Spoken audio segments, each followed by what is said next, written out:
Saudara-saudaraku yang dirahmati Allah, Assalamualaikum warahmatullahi wabarakatuh sahabatku. Saya sangat berterima kasih bagi sahabat yang sudah like dan subscribe. Saya doakan semoga menjadi orang yang sukses di dunia dan masuk surga di akhirat. Amin. Sempatkanlah waktu 5 detik untuk menulis sholawat kepada Nabi yang mulia. Insya Allah menjadi penerang jalan kita di akhirat kelak. Anissa, seorang wanita muda asal Indonesia yang taat beribadah, menerima tawaran pekerjaan sebagai TKW di Riyadh setelah berdoa memohon keberkahan untuk membantu keluarganya di desa. Setelah tiba di Bandara King Khalid, Anissa disambut hangat oleh majikan pertamanya, keluarga Al-Farouk, yang memiliki rumah mewah di jantung kota Riyadh. Pada hari pertama, Anissa memperkenalkan diri kepada istri majikan, Aisyah, yang tampak ramah dan mengajarkan Anissa tentang tata cara beribadah di rumah mereka. Di malam hari, Anissa rutin melaksanakan sholat 5 waktu dengan khusyuk di ruang tamu yang telah disediakan untuknya, menjadikan ibadah sebagai prioritas utama. Suatu pagi, Anissa bangun lebih awal untuk menyiapkan sarapan bagi keluarga Al-Farouk, sambil mendengar suara anak-anak bermain di halaman depan. Majikan laki-laki, Saud Ahmed, memuji kerja keras Anissa dan seringkali mengingatkannya untuk selalu menjaga keimanan dalam setiap langkahnya. Anissa merasa tenang dan bersyukur karena dapat bekerja di lingkungan yang mendukung praktik agamanya, serta belajar banyak tentang budaya lokal. Di sela-sela pekerjaan, Anissa sering berdiskusi dengan Aisyah mengenai cara-cara meningkatkan kualitas ibadah dan memperdalam ilmu agama. Pada suatu sore, Aisyah mengundang Anissa untuk ikut serta dalam pengajian kecil di rumah, mempererat hubungan mereka sebagai sahabat. Anissa menyadari bahwa kehidupannya di Riyadh berjalan lancar dan penuh berkah, sambil terus berusaha menjadi hamba yang selalu bersyukur. Suatu malam, saat Anissa sedang bersiap untuk sholat tarawih, dia mendengar suara keras dari kamar Saud Ahmed yang biasanya sepi, membuatnya penasaran. Dengan hati-hati, Anissa menuju kamar tersebut dan menemukan Aisyah serta Saud Ahmed terlibat percakapan serius yang tampak penuh emosi. Aisyah tiba-tiba meminta Anissa untuk membersihkan tumpahan minuman yang terlihat di lantai kamar, tanpa menjelaskan alasan sebenarnya. Anissa merasa aneh namun tetap menjalankan perintah istri majikan dengan sabar dan penuh tanggung jawab, sambil menjaga niat baiknya. Saat sedang membersihkan, pintu kamar tiba-tiba dikunci dari luar oleh seseorang yang tidak dikenal, membuat Anissa terjebak dalam kegelapan. Dalam keadaan panik, Anissa berusaha membuka pintu namun tidak berhasil, sambil berdoa agar Allah memberikan jalan keluar dari situasi genting ini. Beberapa menit kemudian, seseorang masuk ke dalam kamar dan mulai berbicara kasar kepada Anissa tanpa memberikan penjelasan lebih lanjut. Anissa merasa takut dan bingung, namun dia tetap berusaha menjaga akhlaknya dengan tetap tenang dan menghindari konflik. Orang tersebut memperingatkan Anissa untuk tidak pernah membocorkan apa yang terjadi malam itu, mengancam akan melaporkannya jika tidak patuh. Setelah percakapan singkat yang penuh ketegangan, orang tersebut meninggalkan kamar, meninggalkan Anissa dalam kebingungan dan ketakutan. Keesokan paginya, Aisyah terlihat gelisah dan segera mengundang Anissa untuk berbicara di ruang tamu bersama keluarga Al-Farouk. Tanpa peringatan, Aisyah menuduh Anissa berzina dengan Saud Ahmed di hadapan seluruh anggota keluarga, menyebutkan bukti yang tidak jelas. Anissa terkejut dan mencoba membela diri dengan mengatakan bahwa tuduhan tersebut tidak benar sama sekali, namun Aisyah tetap bersikeras. Saud Ahmed tetap diam dan tidak memberikan keterangan apapun, membuat Anissa semakin bingung dan merasa dikhianati oleh majikannya sendiri. Aisyah melaporkan kejadian tersebut ke otoritas setempat dengan membawa Anissa sebagai tersangka utama tanpa ada saksi lain yang mendukung. Ketika Anissa dibawa ke kantor polisi, dia merasa haknya untuk membela diri diabaikan dan hanya diberi kesempatan terbatas untuk menjelaskan. Di pengadilan syariah, hakim terlihat terburu-buru dan tidak memberikan kesempatan kepada Anissa untuk menyampaikan bukti atau saksi yang membela. Meski Anissa berusaha menjelaskan situasinya, hakim tetap memutuskan untuk menjatuhkan hukuman rajam berdasarkan tuduhan Aisyah yang tidak berdasar. Anissa merasa putus asa dan tertekan, namun dia tetap berpegang pada keimanannya dan terus berdoa agar Allah membantunya. Dengan cepat, proses hukum selesai dan Anissa dijadwalkan untuk menjalani hukuman rajam tanpa adanya proses pembelaan yang adil. Pada hari pengadilan, Anissa dibawa ke lapangan terbuka yang telah dipersiapkan untuk pelaksanaan rajam, dikelilingi oleh para penonton yang penasaran. Hakim, yang tampak tegas dan tidak berbelas kasihan, memberikan perintah untuk memulai proses hukuman tanpa menunggu Anissa memberikan penjelasan lebih lanjut. Anissa berdiri di tengah lapangan dengan hati yang gelisah, sambil terus membaca doa-doa sebagai bentuk perlindungan dari Allah.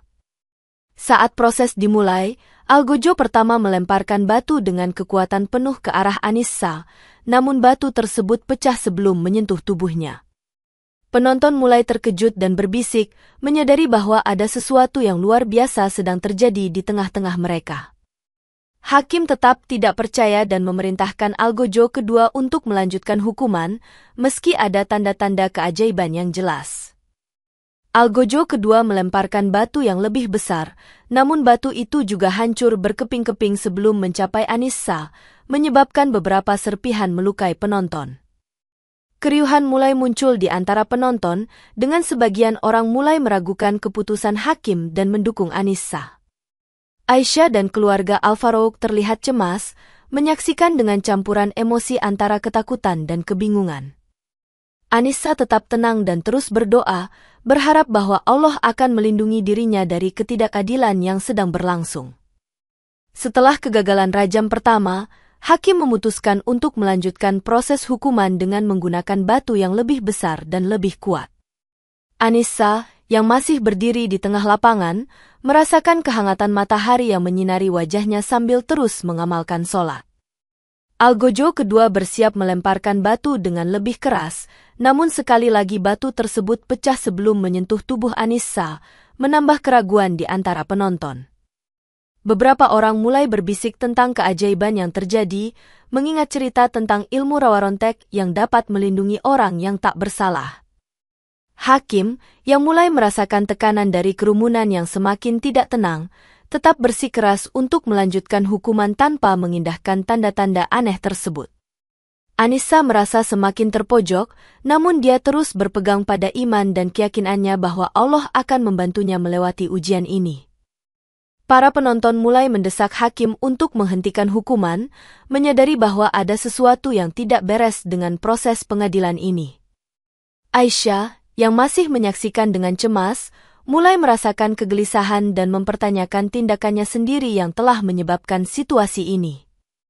Hakim akhirnya memutuskan untuk mencoba rajam ketiga dengan batu yang jauh lebih besar, berharap kali ini hukuman dapat dijalankan dengan sukses. Anissa, yang mulai merasakan kelelahan namun tetap teguh, bersiap menghadapi tantangan terakhir dalam proses hukuman yang tidak adil ini. Pada rajam kedua, Algojo menggunakan batu yang jauh lebih besar dan dioperasikan oleh seorang yang terlatih khusus untuk memastikan batu tersebut dilempar dengan kekuatan penuh. Anissa tetap tenang, sambil terus membaca doa dan berharap bahwa Allah akan memberikan jalan keluar dari situasi yang tidak adil ini. Ketika Algojo melemparkan batu, batu tersebut juga pecah menjadi serpihan besar sebelum menyentuh tubuh Anissa, menyebabkan beberapa serpihannya melukai penonton yang berdiri di dekat lokasi. Penonton yang terluka mulai meronta-ronta, sementara kerumunan menjadi semakin marah dan meminta hakim untuk menghentikan hukuman tersebut. Hakim yang mulai merasa tertekan dan bingung, tetap memutuskan untuk melanjutkan proses hukuman tanpa memperhatikan keadaan sekitar. Anissa merasa terpukul melihat luka-luka yang ditimbulkan oleh serpihan batu, namun dia tetap berusaha menjaga ketenangannya dan terus berdoa. Beberapa warga yang menyaksikan kejadian tersebut mulai berbisik tentang kemungkinan adanya kekuatan gaib yang melindungi Anissa dari hukuman yang tidak adil. Aisyah, yang melihat luka-luka pada penonton, mulai merasa bersalah dan mulai meragukan tindakannya sendiri yang menyebabkan penderitaan ini. Hakim yang mulai merasa tertekan oleh kerumunan yang semakin marah, tetap menolak untuk menghentikan proses hukuman dan tetap bersikeras melanjutkan rajam ketiga. Anissa, yang merasa semakin tertekan namun tetap berpegang pada keimanan, menyadari bahwa ujian ini merupakan bagian dari takdir yang harus dijalani dengan sabar dan tawakal. Di tengah kegagalan rajam kedua, para penonton mulai berbicara tentang ilmu rawa rontek, sebuah ilmu gaib yang dikisahkan oleh para musafir untuk melindungi orang-orang yang tak bersalah. Kabar tentang keajaiban yang terjadi mulai menyebar di kalangan masyarakat setempat, menimbulkan perdebatan antara yang percaya dan yang tidak percaya. Beberapa warga yang hadir di pengadilan mulai meminta agar hukuman rajam dihentikan, mengingat adanya tanda-tanda luar biasa yang menandakan ketidakbersalahan Anissa. Aisyah, yang mulai merasa bersalah, berusaha mencari cara untuk membantu Anissa dan memperbaiki kesalahannya sendiri. Hakim, yang awalnya tegas dan keras, mulai merasa ragu dan bingung dengan kejadian yang terus berlangsung di tengah pengadilan. Para penonton yang terluka dan melihat keajaiban yang terjadi mulai mendesak hakim untuk menggelar ulang pengadilan dengan lebih adil dan transparan. Di tengah kerumunan yang semakin tidak tenang, muncul seorang kiai yang dikenal bijaksana dari Indonesia yang sedang berada di Riyadh. Kiai tersebut mencoba memberikan penjelasan rasional mengenai kejadian tersebut, namun hakim tetap menolak untuk mendengarkan pendapatnya. Anissa, yang melihat dukungan dari beberapa warga dan kiai tersebut, merasa sedikit tenang namun tetap khawatir dengan proses hukuman yang akan datang. Hakim akhirnya memutuskan untuk melanjutkan proses rajam ketiga, meski tekanan dari kerumunan dan tanda-tanda keajaiban semakin kuat untuk menghentikannya. Dalam upaya terakhir untuk menegakkan hukuman, hakim memerintahkan penggunaan batu yang jauh lebih besar dan algojo khusus yang telah dilatih untuk melemparkannya dengan kekuatan penuh.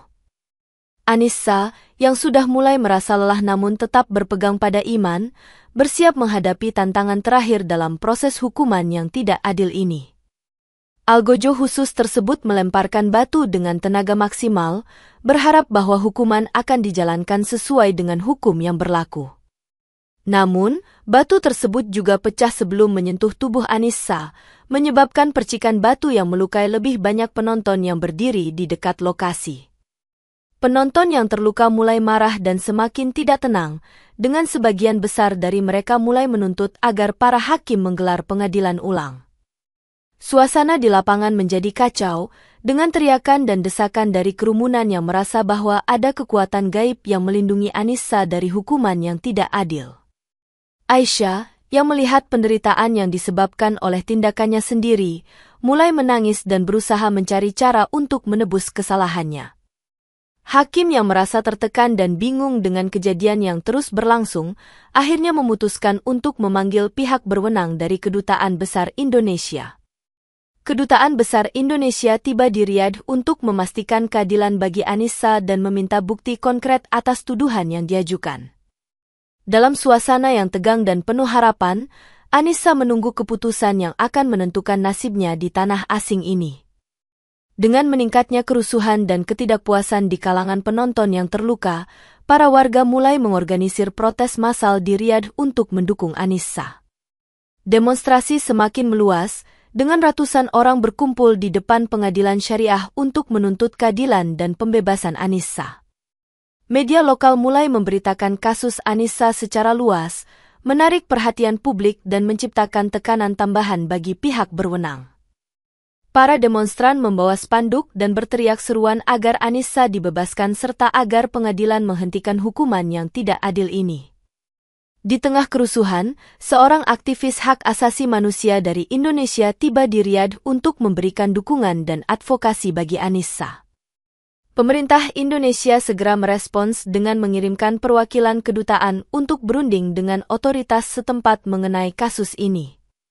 Kedutaan Besar Indonesia mengadakan pertemuan darurat dengan pejabat setempat, menuntut adanya proses hukum yang adil dan transparan. Para penonton yang terluka mulai mendapatkan perhatian medis, sementara para pendukung Anissa terus menekan agar hukuman dihentikan. Situasi di Riyadh semakin tidak stabil, dengan kerusuhan yang terus meningkat dan tuntutan keadilan yang semakin keras dari masyarakat. Anissa, yang berada di tengah-tengah kekacauan ini, tetap berdoa dan berharap bahwa Allah akan memberikan jalan keluar dari penderitaan ini. Perwakilan Kedutaan Besar Indonesia tiba di Riyadh dengan segera untuk memastikan bahwa hak-hak Annisa dihormati dan dilindungi. Konsul Jenderal Indonesia bertemu dengan para pejabat setempat dan menyampaikan keberatan atas tuduhan yang diajukan kepada Annisa tanpa bukti yang kuat. Kedutaan melakukan penyelidikan internal, mengumpulkan bukti-bukti dan wawancara dengan saksi-saksi yang dapat membela Annisa dari tuduhan palsu. Dalam pertemuan resmi, Kedutaan menuntut agar proses hukum yang adil diberikan kepada Annisa dan meminta agar haknya untuk membela diri dihormati. Hakim yang menyadari tekanan dari kedutaan dan kerumunan yang semakin marah, mulai mempertimbangkan untuk membuka kembali kasus Annisa. Konsul Jenderal Indonesia menyampaikan bahwa tuduhan terhadap Annisa didasarkan pada kesaksian yang tidak dapat dipercaya dan ada motif tersembunyi di baliknya. Kedutaan juga menuntut agar Aisyah dan saudara-saudaranya yang terlibat dalam tuduhan palsu tersebut dimintai pertanggungjawaban atas tindakan mereka. Para pejabat setempat mulai merasa terbebani oleh tekanan internasional dan domestik, sehingga mereka setuju untuk melakukan penyelidikan lebih lanjut. Dalam waktu singkat, bukti baru mulai muncul yang menunjukkan bahwa ada konspirasi dari Aisyah untuk menjebak Annisa karena rasa cemburu terhadap kedekatannya dengan suaminya. Kedutaan Besar Indonesia, dengan dukungan masyarakat lokal dan bukti yang kuat, menuntut agar Annisa segera dibebaskan dan kasusnya ditinjau ulang dengan adil. Seorang kiai terkenal asal Indonesia, Ustadz Ahmad, yang sedang berada di Riyadh untuk studi agama, mendengar tentang kasus Annisa dan merasa terpanggil untuk membantu. Ustadz Ahmad segera menghubungi Kedutaan Besar Indonesia dan menawarkan dirinya untuk menjadi perwakilan dalam menengahi kasus Annisa. Dengan penuh keyakinan, Ustadz Ahmad mengunjungi pengadilan syariah dan meminta izin untuk memberikan pendapat dari sudut pandang Islam mengenai kasus ini. Hakim, yang merasa tertekan oleh tekanan publik dan bukti baru yang diajukan oleh kedutaan, akhirnya setuju untuk mendengarkan pendapat Ustadz Ahmad. Dalam sidang tersebut, Ustadz Ahmad menjelaskan bahwa dalam Islam, setiap orang berhak untuk didengar dan tidak boleh dihukum tanpa bukti yang jelas. Dia menekankan pentingnya prinsip keadilan dan kebenaran dalam hukum Islam, serta menegaskan bahwa tuduhan palsu adalah dosa besar yang harus dihukum. Namun, hakim tetap bersikeras bahwa hukum syariah lokal tidak bisa diintervensi oleh pihak luar, meskipun pendapat Ustadz Ahmad sangat meyakinkan. Meskipun penolakan hakim, Ustadz Ahmad tidak menyerah dan terus berusaha mencari cara untuk membela Annisa dengan pendekatan yang lebih bijaksana. Di tengah perdebatan yang semakin sengit, masyarakat lokal yang hadir di pengadilan mulai memberikan dukungan moral kepada Annisa dan Ustadz Ahmad. Ustadz Ahmad, yang merasa tanggung jawab besar untuk membantu sesama muslim yang terzolimi, berdoa agar Allah memberikan solusi terbaik untuk kasus ini. Beberapa hari setelah penolakan hakim terhadap mediasi Ustadz Ahmad, hakim-hakim yang terlibat dalam kasus Annisa mulai mengalami kejadian-kejadian aneh dan mengganggu. Salah satu hakim mengalami sakit misterius tanpa penyebab yang jelas, sementara yang lain mulai mengalami mimpi buruk yang terus-menerus menghantuinya setiap malam. Para hakim mulai merasa takut dan bingung dengan kondisi mereka, namun tidak ada yang berani mengakui bahwa ini adalah akibat dari keputusan mereka terhadap Annisa. Ketua hakim, yang sebelumnya tegas dan keras, mulai menunjukkan tanda-tanda keraguan dan ketakutan yang mendalam setiap kali memikirkan kasus Annisa. Kejadian-kejadian aneh ini semakin mengganggu konsentrasi para hakim dalam menjalankan tugas mereka, menimbulkan keraguan atas keputusan yang telah diambil. Beberapa hakim mulai mencari penjelasan rasional untuk apa yang mereka alami, namun tidak ada yang bisa menemukan jawaban yang memuaskan. Di tengah kekacauan ini, masyarakat mulai berspekulasi bahwa ada azab dari Allah yang menimpa hakim-hakim tersebut sebagai bentuk pembalasan atas ketidakadilan yang dilakukan. Ustadz Ahmad, yang mengetahui tentang kondisi para hakim, mengajak mereka untuk kembali kepada prinsip-prinsip keadilan dan meminta ampun atas kesalahan yang telah dilakukan. Meskipun merasa takut, beberapa hakim yang mulai menyadari kesalahan mereka akhirnya mengakui bahwa mereka mungkin telah melakukan tindakan yang tidak adil terhadap Annisa. Dengan tekanan dari kejadian-kejadian aneh dan suara hati yang mulai menuntun mereka untuk melakukan yang benar, para hakim akhirnya mulai mempertimbangkan untuk membuka kembali kasus Anissa. Di bawah tekanan publik, pemerintah setempat memutuskan untuk membuka kembali kasus Anissa dan menunjuk tim penyelidik independen untuk memeriksa bukti-bukti secara lebih mendalam. Tim penyelidik yang dipimpin oleh seorang jaksa senior mulai mengumpulkan semua bukti yang ada, termasuk rekaman CCTV dan keterangan saksi yang dapat membela Anissa.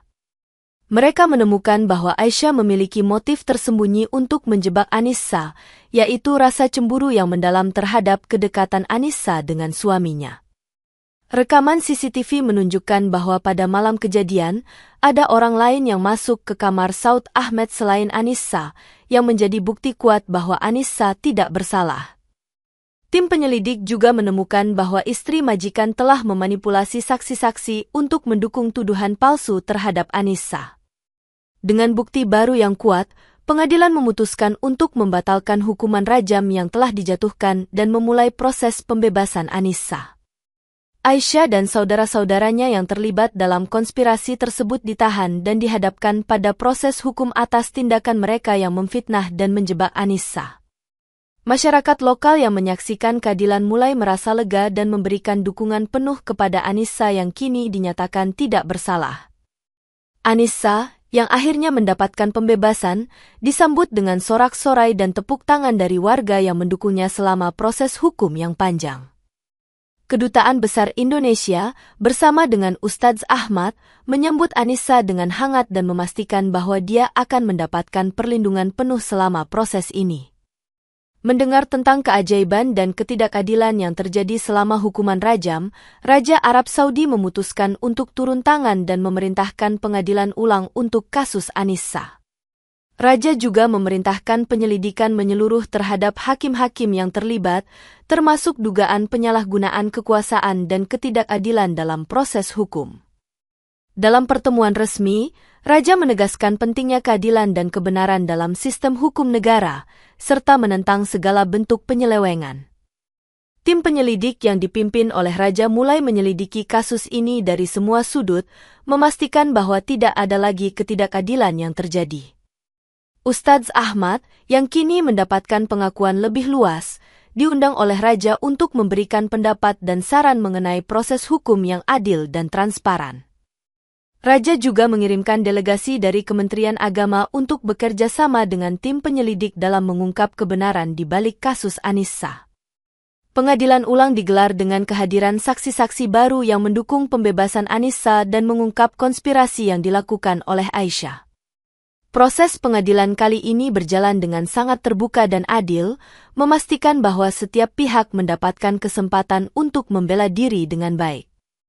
Dengan bukti yang telah dikumpulkan dan dukungan dari masyarakat serta pemerintah, Raja memastikan bahwa Anissa akan dibebaskan dengan segera. Anissa, yang kini menjadi simbol keadilan dan kebenaran, merasa bersyukur atas campur tangan Raja yang telah membantunya keluar dari situasi yang penuh penderitaan ini. Dalam tekanan penyelidikan yang semakin kuat, Saud Ahmed akhirnya merasa terpaksa untuk mengakui bahwa Anissa tidak pernah bersalah atas tuduhan yang diajukan kepadanya. Dia mengungkapkan bahwa Aisyah, istri majikannya, telah memfitnah Anissa karena rasa cemburu terhadap kedekatannya dengan suaminya yang selalu menghargai dan baik kepada Anissa. Pengakuan ini disampaikan di hadapan pengadilan ulang, disertai dengan bukti-bukti yang menunjukkan manipulasi dan konspirasi yang dilakukan oleh Aisyah. Anissa, yang mendengar pengakuan tersebut, merasa lega namun tetap tegar, mengingat semua penderitaan yang telah dia alami selama proses hukum yang panjang ini. Pengadilan menyambut baik pengakuan Saud Ahmed dan memutuskan untuk segera membebaskan Anissa dari semua tuduhan serta mencabut hukuman rajam yang telah dijatuhkan sebelumnya. Selain membebaskan Anissa, pengadilan juga menjatuhkan sanksi berat kepada Aisyah dan saudara-saudaranya atas tindakan fitnah dan penyalahgunaan hukum yang telah mereka lakukan. Masyarakat lokal yang menyaksikan keadilan pun merasa puas dan memberikan apresiasi tinggi kepada Anissa yang telah menjadi korban ketidakadilan. Kedutaan Besar Indonesia pun mengeluarkan pernyataan resmi yang mendukung Annisa dan mengucapkan terima kasih atas keberanian serta kesabarannya menghadapi ujian ini. Annisa, yang kini bebas dari tuduhan, mulai merencanakan untuk kembali ke Indonesia bersama keluarganya dengan hati yang penuh syukur dan kebahagiaan. Dalam proses pembebasan, Annisa juga menerima bantuan hukum dan dukungan moral dari berbagai pihak yang percaya akan keadilan dan kebenaran. Pengadilan baru dibentuk dengan menghadirkan hakim-hakim yang lebih objektif dan tidak terlibat dalam kasus Annisa, memastikan proses yang lebih adil dan transparan. Dalam pengadilan ini, saksi-saksi yang sebelumnya dimanipulasi oleh Aisyah mulai memberikan kesaksian yang jujur dan mendukung pembelaan Annisa. Ustadz Ahmad diundang kembali untuk memberikan pandangan dari sudut pandang syariah, menekankan pentingnya keadilan dan kebenaran dalam hukum Islam. Pengadilan juga mengundang ahli hukum internasional untuk memberikan pendapat mereka mengenai kasus ini, menambah bobot keadilan dalam keputusan yang akan diambil. Annisa, yang kini memiliki dukungan penuh dari kedutaan dan masyarakat, diberikan kesempatan untuk memberikan pernyataan pembelaan dengan tenang dan jelas. Hakim-hakim baru yang adil mempertimbangkan semua bukti dan saksi yang ada, memastikan bahwa tidak ada lagi ketidakadilan yang terjadi dalam proses ini. Setelah melalui proses yang panjang dan penuh tantangan, pengadilan akhirnya memutuskan untuk membebaskan Annisa dari semua tuduhan dan mencabut hukuman rajam. Selain membebaskan Annisa, pengadilan juga menjatuhkan sanksi berat kepada pihak-pihak yang telah memfitnah dan menjebak Annisa, termasuk Aisyah dan keluarganya. Annisa menerima keputusan tersebut dengan rasa syukur yang mendalam, menyadari bahwa keadilan akhirnya telah ditegakkan berkat dukungan dan keteguhan iman. Pengadilan baru ini juga menetapkan peraturan baru untuk memastikan bahwa setiap kasus diadili dengan adil dan tidak terpengaruh oleh tekanan eksternal atau motif pribadi. Annisa dibebaskan dengan penghormatan tinggi dari masyarakat yang menganggapnya sebagai simbol keadilan dan kebenaran yang berhasil melawan ketidakadilan. Pemerintah Indonesia memberikan penghargaan khusus kepada Annisa atas kesabarannya menghadapi ujian berat ini, menjadikannya teladan bagi banyak orang. Annisa disambut oleh keluarganya di bandara dengan pelukan hangat dan air mata kebahagiaan, menyadari bahwa perjuangannya telah berakhir dengan kemenangan. Kedutaan Besar Indonesia mengatur perjalanan pulang Annisa dengan aman, memastikan bahwa dia dan keluarganya dapat kembali ke tanah air tanpa hambatan. Dalam perjalanan pulang, Annisa terus merenungkan semua yang telah terjadi, merasa bersyukur atas pertolongan Allah dan dukungan dari berbagai pihak. Setibanya di Indonesia, Annisa disambut oleh ribuan orang yang hadir untuk memberikan selamat dan dukungan, menjadikannya pahlawan di mata masyarakat. Pemerintah Indonesia juga mengadakan acara resmi untuk merayakan pembebasan Annisa dan memberikan penghargaan atas keberanian serta ketabahannya. Annisa berbicara di depan umum, berbagi pengalaman dan hikmah yang dia dapatkan selama menghadapi ujian ini, menginspirasi banyak orang untuk tetap teguh dalam iman. Masyarakat lokal mulai menggunakan kisah Annisa sebagai pelajaran tentang pentingnya keadilan, kebenaran, dan perlindungan terhadap hak asasi manusia. Annisa, yang kini kembali ke kehidupan normal, tetap menjaga ibadah dan terus berdoa agar Allah selalu memberkati dan melindunginya dari segala bentuk ketidakadilan. Sebagai bentuk kompensasi atas penderitaan yang telah dialami, keluarga Al-Farouq diperintahkan oleh pengadilan untuk memberikan kompensasi besar kepada Annisa. Selain itu, Raja Arab Saudi juga mengeluarkan perintah agar Annisa diberikan perlindungan khusus selama berada di Indonesia, memastikan keamanannya dari segala ancaman. Annisa menerima kompensasi tersebut dengan rasa syukur, menggunakan sebagian dari uang tersebut untuk membantu keluarganya di desa dan mendukung pendidikan adiknya. Pengadilan juga memerintahkan keluarga Al-Farouq untuk meminta maaf secara terbuka kepada Annisa atas tindakan mereka yang tidak adil dan menyakitkan. Ustadz Ahmad, yang telah banyak membantu dalam proses hukum ini, mendapatkan penghargaan khusus dari pemerintah Indonesia atas jasanya. Annisa menggunakan sebagian kompensasi untuk mendirikan sebuah yayasan kecil yang membantu TKW lain yang mengalami ketidakadilan di luar negeri. Kiai dari tanah air yang turut membantu dalam kasus Anissa juga mendapatkan pengakuan dan pujian dari masyarakat atas dedikasinya. Pengadilan memastikan bahwa kompensasi yang diberikan kepada Anissa cukup besar untuk menutupi semua kerugian dan penderitaan yang dia alami selama di Riyadh. Anissa merasa bahwa keadilan telah sepenuhnya ditegakkan dan bahwa setiap pengorbanannya tidak sia-sia, melainkan menjadi pelajaran berharga bagi banyak orang. Dengan dukungan penuh dari pemerintah dan masyarakat, Anissa memulai babak baru dalam hidupnya dengan hati yang penuh syukur dan semangat untuk terus berbuat kebaikan. Para hakim yang telah memaksakan hukuman rajam tanpa bukti mulai mengalami nasib buruk, seperti kehilangan jabatan dan diasingkan dari masyarakat. Hakim-hakim tersebut merasa dihantui oleh kejadian-kejadian aneh yang sebelumnya mereka alami, menyadari bahwa azab Allah telah menimpa mereka atas tindakan mereka yang zalim. Beberapa dari mereka mencoba untuk memperbaiki kesalahan dengan meminta maaf kepada Anissa, namun reputasi mereka telah rusak parah di mata masyarakat. Aisyah, istri majikan yang telah memfitnah Anissa, juga dihukum berat oleh pengadilan atas tindakannya yang penuh kebohongan dan manipulasi. Dia dipaksa untuk mengakui kesalahannya secara terbuka dan menjalani hukuman penjara sebagai bentuk pertanggungjawaban atas tindakannya. Saudara-saudara Aisyah yang terlibat dalam konspirasi juga dijatuhi hukuman yang setimpal, menutup babak gelap dalam kasus Anissa.